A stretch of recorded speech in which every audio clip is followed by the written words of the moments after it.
Halo Tribuners, apa kabarnya? Kembali bersama saya Daniel Damanik pada program Mata Lokal Memilih Tribun Jabar. Dan di studio Tribun Jabar telah kehadiran seorang politisi wanita ya yang akan mengikuti kompetisi politik pada tanggal 14 Februari 2024 mendatang yang mungkin tinggal menghitung hari lagi masa-masa kampanye yang disediakan oleh pihak KPU dan menuju hari pemungutan suara pada 14 Februari 2024. Telah hadir eh, di studio Tribun Jabar Ibu Media Amora.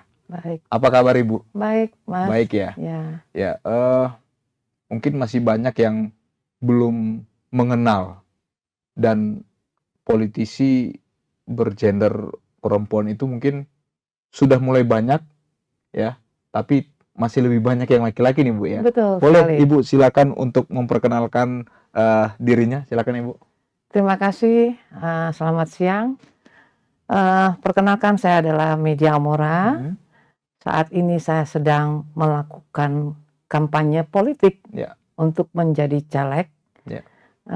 DPR RI, Dapil Jabar 1, Kota Bandung, Kota Cimahi. Oke, dari partai mana Bu? Saya dari Partai PDI Perjuangan. PDI Perjuangan. Ya. Oke, merah ya Bu ya. Merah. Merah, oke. Merah. Oke, kalau boleh tahu nih, nomor urut berapa Bu? Alhamdulillah saya mendapat nomor urut baik dan bagus, nomor urut 3. Wah, sesuai dengan nomor urut partai ya? Sama dengan partai, sama dengan presiden capresnya. Ya, Oke. nomor 3. Oke, semoga ini tandanya jodoh nih Bu. Amin, amin. Berjodoh ya. Ya. Ya, baik. Tadi Ibu sudah menyampaikan ya, Ibu siapa, dengan partai mana. Ya. Nah, saya penasaran nih Bu, untuk latar belakang kegiatan Ibu sehari-hari nih, ya, sebelum menjadi politisi, apakah Ibu sudah sejak mungkin mahasiswa atau bahkan ada yang beberapa politisi yang dari SMA itu sudah mulai ikut-ikut saya partai istilahnya ya. Nah, gimana nih Bu dengan Ibu, saya panggilnya Ibu Amora ya? Ibu Amora. Ibu Amora ini Ya, betul. menggeluti atau terjun ke dunia politik ini sejak kapan sih Bu? Sebenarnya secara background saya, otomatis saya sudah menyenangi politik. Ya. Karena lulus SMA, saya langsung masuk Universitas Indonesia, masuk di Fakultas Ilmu Sosial Ilmu Politik, jurusan politik. Oke, Yellow Jacket. Ya, Yellow Jacket. Karena di sini saya suka melihat sesuatu yang berkembang dan sesuatu perubahan. Ya. Bagaimana di dalam satu interaksi itu kan pasti ada yang plus dan minus. Kalau di dalam negara seperti apa? Untuk saya mengetahui, saya mesti sekolah kan. Saya sekolah jurusan politik. S1 saya lulus dari UI. Ya. Terus setelah saya berkeluarga, saya menggeluti pekerjaan yang di luar politik. Saya wira swasta, saya pengusaha. Saya lebih banyak di organisasi, saya masuk di Kadin. Saya di Kadin sampai hari ini masih. Dan saya juga sempat menjadi direktur PSSI, bola. Saya suka pekerjaan sesuatu outdoor. Oh ya. Outdoor yang berinteraksi dengan banyak orang. Terus saya suka melihat sesuatu menjadi perubahan yang menjadi lebih baik. Jadi saya challenging orangnya. Oke, berarti menjadi calon anggota legislatif yang nanti jika diizinkan akan duduk di Senayan, ini artinya sangat sesuai Bu ya? Insya Allah. Dengan keinginan dan apa yang sudah Ibu tanam selama saya ini. sudah tanam, sehingga saya tinggal bagaimana implementasi di lapangan. Oke. Nah, saya tahu sekolahnya, tapi saya tidak tahu di lapangan kan. Iya. Makanya sekarang saya terus bicara, ketemu. Tetapi memang saya banyak menemukan hal-hal yang di luar, di luar pemikiran saya. Ternyata ada kesenjangan antar masyarakat dengan pemerintah, ada kesenjangan komunikasi antara masyarakat banyak dengan calon anggota dewan atau dewannya yang sudah dipilih. Jadi mereka banyak sekali mengeluh, Bu, kami tidak kenal dewannya siapa. Terus kami tidak mendapatkan programnya Bu. Jadi sentuhan antara dewan kepada masyarakat itu masih kurang kuat. Ya. Padahal kan saya bilang dewan itu kan perwakilan rakyat, saya bilang gitu. Kan harusnya membantu. Iya sih, tetapi mereka jadi kurang berminat karena dewan itu hanya ramai kalau mau pemilihan, Bu. Ya. Membagi-bagi kaos, membagi sembako. Saya salah satu yang kena menjadi kondisi disamaratakan seperti itu. Jadi saya lebih banyak mau memberikan edukasi. Edukasi ya. Ya, edukasi. Tidak seperti itu. Karena sebenarnya kalau bicara politik, kita dari kecil sudah kenal politik. Ya. Contohnya, kalau Bapak Ibu kita memberikan sesuatu, kan kita ada pilihan. Boleh apa tidak, ikut apa tidak. Itu udah menjadi satu politik. Karena politik itu suatu power, kekuatan. Kekuatan orang tua kan kuat. Bapak saya kuat, ibu saya kuat. Jadi saya harus mengikuti aturan. Nah, power itu juga seperti itu. Ada aturan yang ditetapkan yang dimana kita harus mengikuti. Nah, ini yang tidak terjadi. Oke. Ini yang tidak terjadi. Baik. Ini yang tidak terjadi. Saya langsung masuk kepada masyarakat, dan masyarakat dari 80% yang saya bertemu, hampir semua tuh tidak mempunyai respon yang baik mengenai dewan. Karena mereka tidak kenal bagaimana mengerti orangnya, kenal pun tidak gitu loh. Jadi saya berusaha untuk mencari loophole ya, kekurangan ini dengan melakukan pendekatan secara moral. Saya door to door, saya ngobrol dulu, saya cari tahu apa masalah mereka, dan ada terlihat sekali kesenjangan itu hampir di semua titik. Yeah. Setelah saya akumulasi,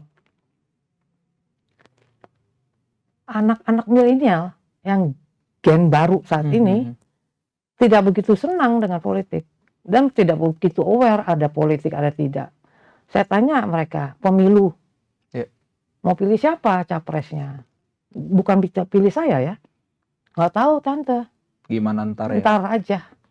Nah, karena apa? Tidak ada pendidikan atau sosialisasinya kan, dari keluarga, dari sekolah, atau dari lingkungan gitu loh. Nah, ini yang saya bilang, soalnya kalau anak-anak nggak pilih, saya bilang, nanti 5 tahun ke depan kalian bagaimana jalannya gitu loh. Jadi saya memberikan edukasi sebenarnya, bukan menarik mereka untuk memilih saya, tapi saya memberikan edukasi bahwa mereka punya right untuk memilih satu suara. Satu orang. Jadi saya menarik mereka supaya keinginan itu timbul dulu. Keinginan itu yang lihat entar deh tante, gimana nanti aja. Nah ini yang saya perhatikan tidak disosialisasikan kepada masyarakat. Apakah anak-anak, apakah ibu-ibu, terus ibu-ibu juga berpikir bahwa kebutuhan inti mereka adalah makan, ya kan? Boro-boro mikir politik. Jadi ini yang saya lagi bangun supaya ada ketertarikan untuk terlibat dalam membangun masyarakat, membangun pemerintah ke depan lebih baik, gitu loh. Untuk contoh gitu loh. Jadi saya ada membawa beberapa teman lah menjadi role model. Oke, baik Bu. Memutuskan untuk menjadi calon anggota legislatif ya, khususnya di tahun 2024 ini untuk pertandingan atau pertarungan di 2024 nanti, itu hati dan penetapannya kapan sih Bu? Apakah ini pengalaman Ibu pertama untuk maju di pemilu, atau ini mungkin ini yang sudah kedua kali. Kedua kalinya. Ya, kedua kalinya. Dan saya sudah pernah masuk di Kota Bandung juga 2014. 2014. Iya, Kota Bandung, Kota Cimahi. 2014, dan sekarang saya dikembalikan lagi di Kota Bandung, Kota Cimahi. Dengan posisi yang sama, perempuan pertama dalam nomor. Dan nomor partai. Nah, sekarang saya bertekad now or never. Jadi saya harus fight untuk menang. Karena peluang ini saya diberikan oleh partai. Partai yang memberikan saya tempat. Jadi begini, kami di partai ini lebih kepada mengikuti aturan partai. Mau ditempatkan di mana, mau dapat nomor berapa. Harus siap. Siap. Nah, saya ditempatkan oleh partai. Kembali di sini. Karena mereka bilang, Bu Amora, kembali ya ke Bandung, Cimahi, cari suara yang hilang. Suara saya banyak dulu, tapi banyak yang hilang. Kembali lagi, saya akan mencoba untuk ke depan. Saya nggak mau lihat ke belakang. Tapi di sini saya fighting spirit saya 2 kali lipat. Karena saya bilang no or never. Udah selesai. Makanya saya all out di sini untuk bisa menang. Bu, saya penasaran ya. Ibu menyampaikan dari 2014 sudah ada di Kota Bandung ini. 2019 dan sekarang 2024 ya. Kan kalau oke lah ditugaskan oleh partai untuk cari suara yang hilang di Kota Bandung. Tapi kalau mungkin hati bertentangan, bertolak belakang, mungkin Ibu bisa saja menolak ya. Bisa saja menolak. Secinta apa Ibu dengan Kota Bandung ini, Bu? Saya pertama kali saya lulus SMA, yang saya tuju adalah Kota Bandung. Saya mau masuk ITB tadinya untuk desain. Tetapi opsi saya kedua adalah saya mau masuk UI. Ternyata saya dipilih masuknya di UI. Pilihannya berat-berat, Bu. Pilihan impian semua anak yang lulus SMA mungkin ya. Saya masuk UI. Terpaksa saya pindah ke Jakarta kembali. Saya sudah 6 bulan kos waktu itu mau ujian di sini kan, ITB. Pilihan pertama saya Bandung. Ya, karena saya suka atmosfernya, terus suasananya, bukan like a city gitu loh. Lebih relax, lebih warm untuk saya. Tapi setelah sekarang saya turun, ketemu kepada masyarakat, terus saya kenal, terus ada yang udah kenal saya dulu 2014. Bu Amora, kenapa saya nggak diajak jadi tim Bu Amora katanya. Jadi masih ada memori saya di sini.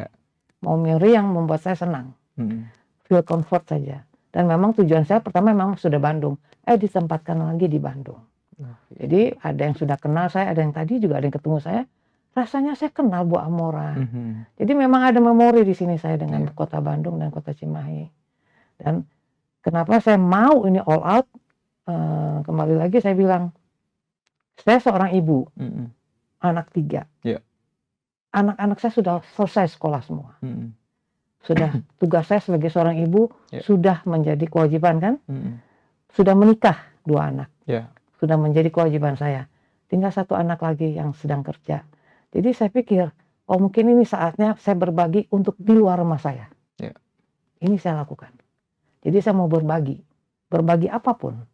Berbagi knowledge, kepintaran saya atau pengetahuan saya, dan berbagi kalau saya masuk di sistem, di partai, di DPR RI, banyak rencana yang saya mau lakukan untuk masyarakat. Di Bandung khususnya. Dan itu promising untuk saya harus berubah. 10 tahun yang lalu saya lihat masih sama mereka. Masih sama, Bang. Jadi biasanya dalam hal apa, Bu? Yang beberapa pasti dari door to door yang Ibu lakukan, pasti banyak nih keluhan-keluhan dari masyarakat. Apa nih yang paling mengganggu hati Ibu dan pikiran, wah ini harus gue beresin? Kesenjangan ekonomi. Jelas sekali. Saya bisa lihat dari pinggiran kota Bandung, ada yang sama sekali tidak bisa makan. Ada yang 1 kamar cuman 200.000 sewanya, isinya 8 orang. Waduh, saya berat melihatnya tuh. Terus ada yang bapaknya cuman gajinya jadi satpam 1 juta, anak istri mantu 1 rumah. Sewa kamarnya 500. Terus saya tanya, Bapak makannya gimana? Ya, ke gue aja lah, terserah. Jadi susah gitu loh hidupnya. Susah gitu loh. Jadi ada kalau saya bisa helping, membantu dengan saya menjadi perpanjangan tangan mereka melalui program-program pemerintah banyak sekali. Kesehatan, sosial, pendidikan, banyak kesempatan kerja, tapi tidak diberikan kepada mereka atau tidak sampai. LPDB itu untuk beasiswa tuh banyak sekali. Kemenkop. Nyampe nggak? Mereka nggak tahu. Nah banyak cita-cita saya nanti kamu saya sekolahin. Sampai begitu saya pengen mereka berubah. Karena saya mungkin udah nggak ada kan. Tapi anak-anak ini kan mesti hidupnya lebih baik dari kita. Jadi saya punya dream untuk merubah ke tempat yang lebih baik. lebih kepada ekonomian. Ekonomi dan pendidikan yang paling utama juga. Pendidikan paling utama. Dan pendidikan ini juga mereka selain kalau ekonomi pasti mereka ijazah ketahan kan, nggak bisa bayar. Atau mereka nggak jadi sekolah karena zonasi. Betul. Jadi banyak yang saya pilah-pilah itu menjadi suatu beban masyarakat saya lihat. Karena kebijakan pemerintah. Kebijakan pemerintah loh zonasi itu. Tapi efeknya ke masyarakat, nggak sekolah. Itu anak muda loh. Karena untuk di sekolah di swasta dia nggak punya biaya. Nggak punya biaya, nggak punya uang. Akhirnya mereka jadi pengangguran. Dan tingkat pengangguran di Bandung cukup tinggi untuk anak muda. Artinya banyak ya orang di luar kota Bandung yang melihat keindahan Bandung, tapi ibu sudah melihat dalamnya. Apa yang dalamnya ya? Iya. Sampai ke gang paling sempit. Sampai ke gang paling sempit. Sampai ada yang banjir 1 meter pun saya udah masuk. Oh iya? Ya, saya bilang, kok nggak dibetul-betulin? Siapa yang mau betulin, Bu? Sampai ada satu titik saya kemarin ketemu, mereka kasih lihat WC umum. Kenapa pakai WC ini? Saya tanya gitu kan, berapa RT. Bu, inilah tempat kita mandi, cuci, segala macam. Itu kota Bandung? Kota Bandung. Kota Bandung. Dan asbesnya udah hilang. Jadi kalau mandi kena hujan, kalau panas kena panas. Saya sampai difotoin tuh. Saya bilang gini, nanti suatu saat saya coba bantu. Tapi kemarin saya nggak tega. Jadi saya ada bazar murah, barang tuh murah kan, kita misalnya minyak 10.000 kita jual 5.000, 2.000, pokoknya murah. Itu pun mereka nggak bisa beli. Akibatnya saya ulang lagi, saya kasih lagi, oke Bu, nanti uangnya gimana Bu kalau laku? Uangnya berapapun ada yang terima dari bazar murah ini, beli asbes untuk tutup. Jadi kepala saya tuh jalan untuk membetuli kayak itu rumah saya gitu loh. Itu karakter perempuan saya keluar. Kasihan lah anak-anak masa nggak mandi. Kasihan lah mereka masa kepanasan. Jadi inisiatif aja. Di luar saya mencalek sebagai orang yang minta dipilih loh. Karena empati. Karena itu akan berkaitan dengan kesehatan, Bu ya? Iya, amat sangat dengan kesehatan. Dengan mereka kan penyakit dan segala macam. Makanya saya masukkan pengobatan gratis sekarang. Saya lakukan estafetnya begitu. Dari bazar murah nggak ke cover. Nggak bisa beli loh. Tapi bedanya Bandung sama Cimahi. Kalau Bandung, Cimahi masih bisa beli. Masih bisa beli loh. Kalau Bandung, Adi nggak bisa beli. Pada itu kota Bandung. Tapi ada di sini. Baik. Tadi Bu menyinggung nih masalah perempuan, sosok ibu sebagai seorang ibu dari 3 orang anak ya.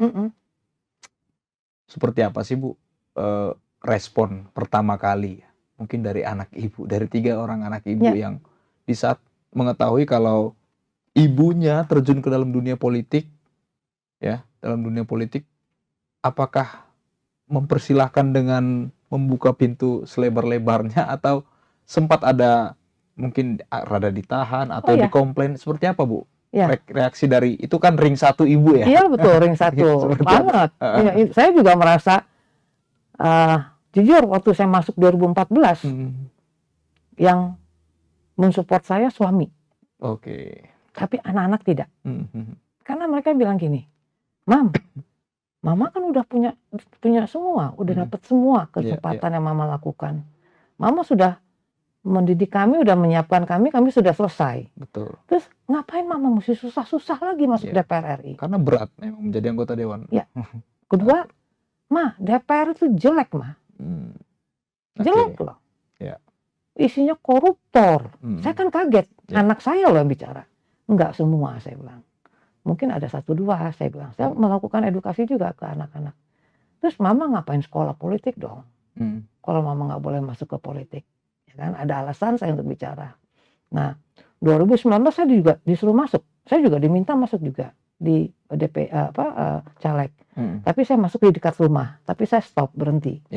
Karena saya ada masalah di keluarga yang saya mesti beresin dulu. Jadi dalam pencalekan saya ini pun kalau ada prioritas dalam keluarga yang saya harus lakukan, saya tinggalkan. Itu decision saya. Saya lakukan, saya tinggalkan. Karena kalau reputasi, posisi, kedudukan itu kan sementara, Bang. 2 tahun, 5 tahun. Tapi kalau keluarga seumur hidup, Ya. saya nggak mau mengkomparkan antara potensi saya secara jabatan dengan keluarga. Saya nggak mau kehilangan keluarga. Meskipun secara materi sudah banyak habis untuk ini, kalau ada permasalahan dalam keluarga, prioritas adalah keluarga. Ya, saya diomongin sama anak saya aja sekali, saya diam dulu, saya nggak jalan. Karena bagi saya mengganggu saya dalam bergerak keluar. Tapi sekarang anak saya pelan-pelan udah mulai suka, udah mulai support secara tidak langsung.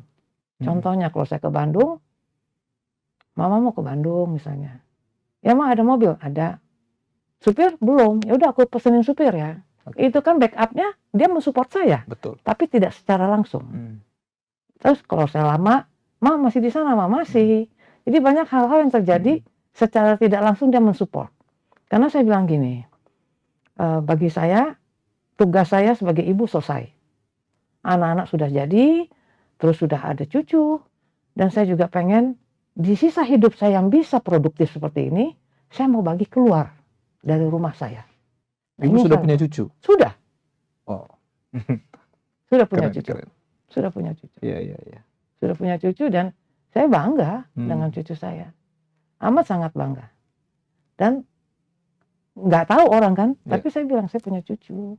Anak-anak udah selesai. Tapi saya pengen juga kalau saya masih bisa produktif. Saya pengen menjadi seorang yang mandiri. Dari dulu. Kalau bisa saya makan sendiri cari duit, kalau bisa saya ongkosin semua cari duit sendiri. Jadi tidak badar orang lain. Nah, saya lihat di Bandung khususnya banyak yang susah. Khususnya orang yang di bawah ya. Saya nggak lihat yang di atas. Saya masuk door to door atas perintah partai harus door to door. Kesenjangannya tinggi sekali. Saya tidak mau mempunyai suatu karakter hanya branding. Nggak mau saya. Saya pengen, apa sih masalahnya? Banyak masalahnya. Kalau kita mau ikutin, banyak Kang, Bang. Dan bagi saya itu PR. Udah ada yang di kepala saya semua PR-nya. Dan orang nggak berpikir, ibu orang mau lakukan, mau. Saya bilang. Alangkah baiknya kalau saya bisa merubah hidup seseorang. Itu ibadah, Bang. Baik, Bu. Saya kaget juga kalau ternyata ibu sudah menjadi seorang nenek ya. Ya. Dalam proses kampanye, door to door yang ibu sampaikan tadi, menerima aspirasi dari masyarakat, tentunya membutuhkan energi nih Bu, energi fisik yang kuat nih. Apa nih Bu yang membuat ibu tetap fit seperti saat ini, bisa datang ke studio Tribun Jabar, dan tadi juga ibu sampaikan baru mengunjungi 1-2 mungkin dalam 8 jam beraktivitas, mungkin aktivitasnya bisa 15 satu hari. Nah, gimana nih Bu untuk menyeimbangkan kesibukan dengan waktu istirahat? Dan saya tinggal mengontrol mindset saya aja. Hari ini saya mesti ngapain gitu ya. Terus saya selalu berpikir satu aja yang selalu bikin saya jalan terus, positif mind. Karena apapun yang saya lihat kan saya belum tahu apa yang terjadi.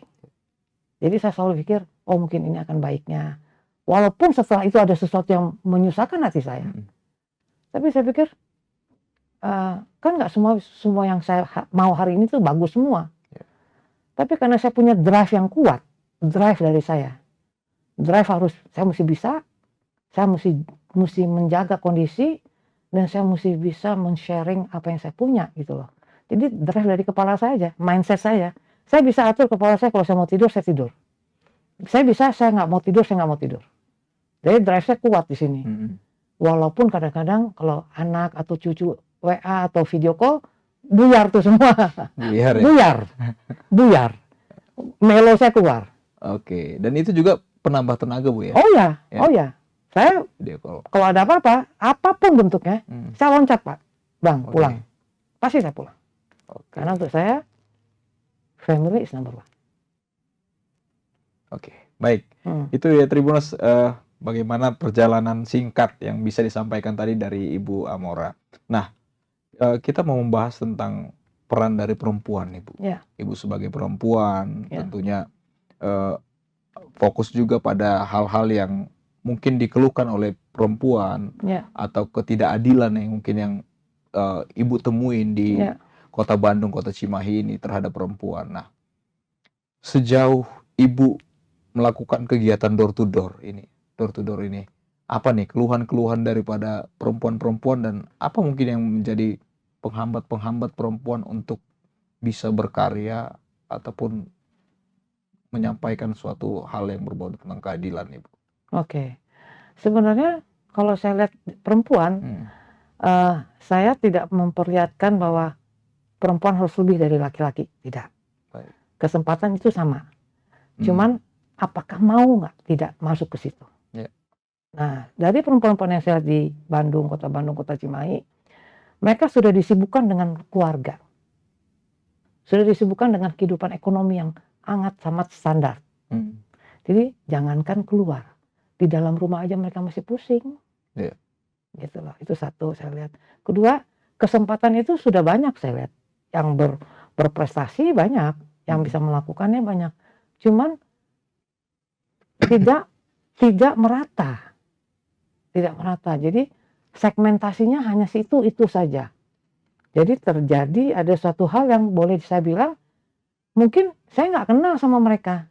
Atau mereka nggak kenal sama kita gitu loh. Jadi tidak menyebar mereka. Per kelompok.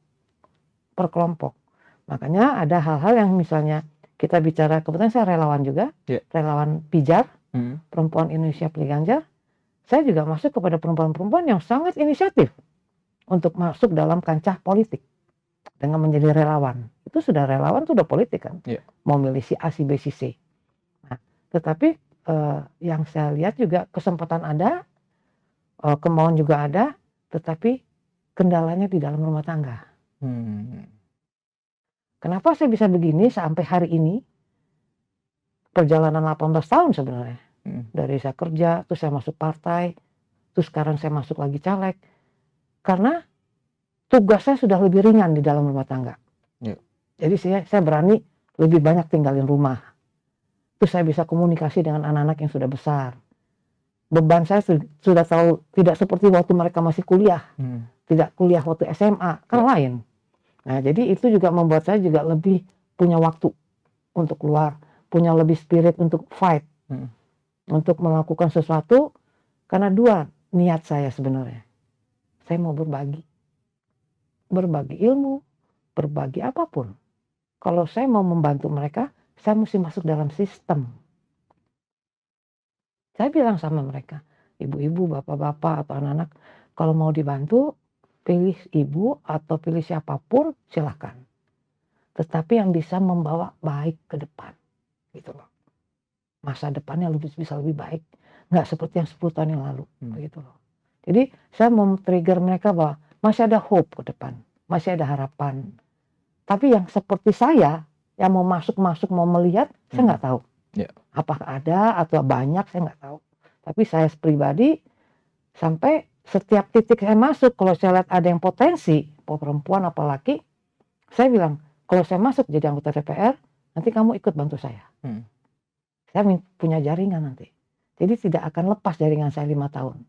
Saya udah rekrut satu-satu. Nah ini saya lakukan.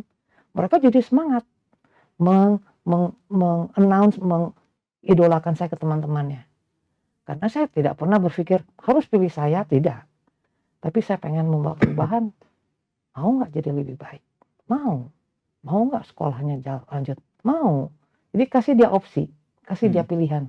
Bukan pilih ke tempat saya, tapi pilih untuk hidup dia ke depan. Itu yang saya lakukan. Jangka panjang. Baik. Tidak ada, maaf, kalau sekarang kan money politik ya. Walaupun kejadiannya betul ada. Saya bilang, kalau saya kasih 50.000 atau 100.000 sekarang, tapi setelah itu saya lupain bapak ibu 5 tahun. Jadi bagi aja 100.000, bagi 365 kali 5. Berapa ibu bapak ibu dibayar? Diam mereka langsung. Gitu ya Bu? Iyalah. Pilih orang yang benar, saya bilang. Pilih orang yang punya rekam jejak, dan satu, pilih orang yang sehati. Itu passion untuk saya. Saya mesti pilih orang, atau mesti orang yang pilih saya yang merasa senang dengan saya. Batin. Kalau begitu kan saya jadi enak dipilihnya. Jangan karena terpaksa. Kita bicara 5 tahun loh, Bang. 5 tahun cukup lama. Saya nggak mau ada utang sama mereka. Kalau saya jadi, saya ada utang kan. Saya mesti selesaikan utang saya. Itu utang moral dan material. Bentuknya program, bentuknya apapun yang mereka minta. Jadi saya nggak mau ada hutang. Jadi kita mesti impas. Makanya saya minta 5 tahun bekerja bareng. Ya, baik. Saya juga pernah meliput salah satu calon anggota legislatif. Ternyata masyarakat itu sangat berani, Bu, untuk meminta itu. Oh ya? Ya, saya kaget di situ. Oh ya? Untuk melihat itu. Ya, mereka bisa bandingkan. Oh Bu, Ibu, saya dapat 50 Bu. Kalau dari situ saya dapat 100 Bu. 100, ya. Semua partai ngasih Pak. Iya. Dan itu udah kasat mata. Betul. Kasat mata. Apalagi ini mau penutupan kan. Nanti ada serangan fajar atau apa. Tapi saya pikir, apakah itu yang saya lakukan? Iya. Saya nggak mengedukasi manusianya loh. Saya menyengsarakan mereka another 5 tahun. Begitu lagi mereka. 10 tahun lalu saya lihat mereka masih seperti yang sama. Ya. Saya bilang, masa mau begini terus? Ya Bu, saya mau berubah. Tapi mesti kerja. Saya bilang, mesti kerja, mesti bangun pagi, mesti rajin. Mau pintar, mau cantik, mau kaya, mau apapun, kalau tidak rajin, nggak akan ada prestasi. Oh gitu Bu, jadi jam 7 saya ada acara, jam 6:30 saya udah di tempat. Saya ajarin tuh tim, kadang-kadang tim tergopoh-gopoh ngikutin saya. Supaya mereka tahu, oh Ibu bisa begitu ya, karena tekad. Kalau punya tekad, saya yakin apapun yang kita mau, insya Allah bisa berjalan. Semua kuasa Allah. Oke. Kembali lagi. Baik. Ada 2 terakhir nih Bu. Ibu, saya simak tadi cukup fokus tentang masalah perempuan ya. Dan terkait dengan kondisi-kondisi saat ini setelah melakukan kegiatan door to door. Nah, apa pesan-pesan atau motivasi atau penyemangat yang bisa Ibu sampaikan kepada, khususnya kepada perempuan yang ada di Kota Bandung ini dan Kota Cimahi tentunya, yang seperti Ibu sampaikan bahwa untuk keluar saja mereka masih susah gitu ya. Di dalam rumahnya masih susah, gimana untuk keluar. Nah, mungkin mereka ada yang sudah nyaris putus asa atau ya bingung lah untuk arah hidupnya, besok mau makan apa, hari ini mau makan apa, dan seperti apa sekolah anak-anak. Apa yang bisa Ibu sampaikan sebagai pesan penyemangat kepada ibu-ibu ataupun wanita-wanita yang tangguh di luar sana? Ya, sesuai dengan visi dan branding saya, perempuan itu harus tangguh. Perempuan harus tangguh. Karena segala sesuatu yang kita hadapin, besok kita belum tahu. Tapi kalau kita tangguh, kita pasti bisa. Saya minta mereka jangan takut. Jangan takut. Semua pasti ada endingnya. Pasti ada closingnya. Pasti ada akhirnya. Jangan pernah takut dalam menghadapi hidup. Jangan pernah takut kehilangan kesempatan. Kesempatan itu sama. Perempuan laki itu sama. Dalam partai pun sekarang sama. Dalam jajaran pun sama. Kan banyak menteri. Banyak komisaris perempuan. Kesempatan itu sama. Gunakan kesempatan itu. Kalau saya menjadi anggota DPR RI, saya akan mencari peluang-peluang itu untuk perempuan-perempuan. Dan itu banyak sekali. Ada NGO bisa masuk dan segala macam. Dan kedua, bahwa tetap dalam keluarga adalah anak, nuclear family, keluarga inti adalah harus menjadi prioritas. Nomor utama. Jadi kita kalau perempuan itu sembari mengurus anak bisa jualan loh. Bisa melakukan jualan warung, bisa kan? Nggak tinggalin rumah. Dan kesempatan untuk menjadi politisi juga bisa. Tetapi memang harus sekolah. Edukasi dipentingkan. Karena kalau nggak ada pendidikan, bagaimana kita mau tahu dunia luar? Dunia sekolah aja kita belum selesai. Gitu loh. Jadi jangan takut. Kalau saya minta, jangan pernah takut, harus tangguh dan yakin akan lebih baik ke depan. Pasti ada closingnya, pasti ada endingnya. Yakin saya. Pasti akan lebih baik di depan, Bu ya. Oke, baik. Bisa disampaikan lagi Bu untuk ajakan untuk memilih, mengingat saat ini mungkin ada yang baru menyaksikan, dipersilakan lagi untuk memperkenalkan dapil dan dari partai mana dan nomor urut berapa Bu. Silakan. Terima kasih Bang. Kesempatan ini saya ingin memperkenalkan diri lagi. Nama saya Media Amora. Saya seorang ibu, saya juga seorang pengusaha wira swasta, Dan saya saat ini mendapat kesempatan menjadi caleg DPR RI dari Partai PDI Perjuangan dengan nomor urut 3. Nah, visi dan misi saya adalah memang ingin melakukan suatu perubahan kepada lebih baik untuk semua lini, semua segmen, baik itu perempuan, baik itu laki-laki maupun anak muda-muda. Karena apa? Masa depan kita adalah di tangan kita. Masa depan kita di tangan kita. Bila kita bisa memilih dengan yang baik, mencari caleg atau mencari orang-orang yang punya rekam jejak, mudah-mudahan pilihan Anda tepat dan Anda akan terjamin ke depannya. Itu yang saya lihat. Pilihan tidak pernah salah, tapi harus dilihat rekam jejak. Apakah itu capres, apakah itu DPR RI, dan kebetulan saya DPR RI Jabar 1, Kota Bandung, Kota Cimahi, nomor urut 3. Dan saya ingin mengajak semua teman-teman, bapak-bapak, ibu-ibu, dan anak-anak, Bandung harus lebih baik dari hari ini. Cimahi harus lebih baik dari hari ini. Dan saya yakin itu bisa. Dan ada ke depan, di depan itu banyak sekali kesempatan. Ayo kita bangun sama-sama.